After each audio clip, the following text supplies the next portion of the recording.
Welcome back to Jersey Matters. Several approaches have been taken in the fight against the opioid epidemic. What about religion? Pastor Todd Honor is the pastor at the U-Turn for Christ, New Jersey. Thank you so much. I appreciate you being here. Good morning, Larry. Explain what U-Turn for Christ is. Very simply, U-Turn for Christ, we're a Christian discipleship program. So what we do is, our instruction manual is the Bible. And we do, in essence, what Jesus did. Jesus lived with his disciples and he did life with them. So when they were living in a way that pleased God, good job, guys. This is continue to do this. But when they weren't, he showed them what to do to change that behavior. So that's what we do. I live at the house. I'm with the guys. We're residential, so I'm with the guys every day.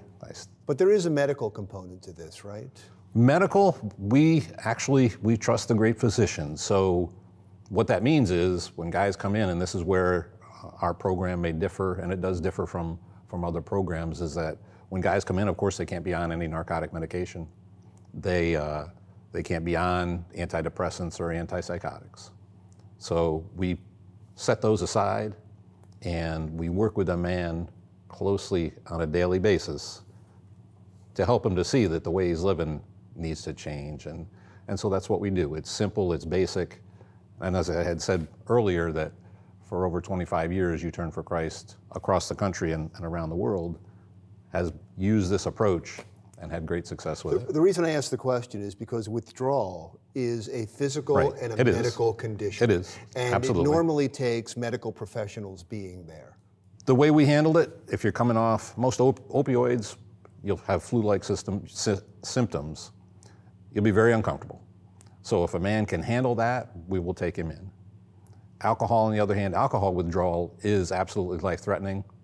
So that, since we don't do the detox portion, we require a man to go and get medically cleared before he would come in. And then once he's past that critical point, then we accept him into the program. Do you have analytics for your success rate? We keep track, of course, of who comes in, and guys that keep contact with us, we will, of course, know how they're doing. But we don't necessarily track recidivism or have a success rate per se. But as we were talking before, it's an individual basis. And just like any other program, be it secular or faith-based, to focus on, and I understand there has to be some confidence in what is going on, but to necessarily track a success rate, what are the parameters for the success rate? We can make that so general, so broad. Recidivism is a good start. That's a good start. And and you did say, we were talking earlier, and one of the things that you said that struck me was that that you're not there just to treat an epidemic. Correct. You're there to treat all problems in someone's life that could send them on the wrong path. Absolutely. So obviously the opioid epidemic or the opioid addiction is the number one thing. Correct. You get them through that. But that's just a starting point. It is, because the immediacy, the urgency, seeing that these days with fentanyl, it's the most wicked thing. It's the dark side of humanity that has a dealer knowingly producing something that he knows is going to kill a percentage of the people who take it. So, and that's going to continue. Fentanyl is, 100 times stronger than heroin. But the FDA just approved something stronger than fentanyl. So the problems are going to continue. And we want everyone to be successful, but we all know that everyone won't be successful. So get through that life-threatening time. Let's get the drugs, get the alcohol dealt with, but then there's the rest of life. So take me through the process. I come to you, I need help, what happens? Once we get you detoxed, come in, and it's a daily regimen. See, it's discipline, it's structure, and it's accountability. Those three things that everyone needs, but for those in addiction, those of us that have suffered with that, those three things they're just not there. So this morning, for instance, every day, guys are up at 5:30. They get to see my smiling face as I wake them up.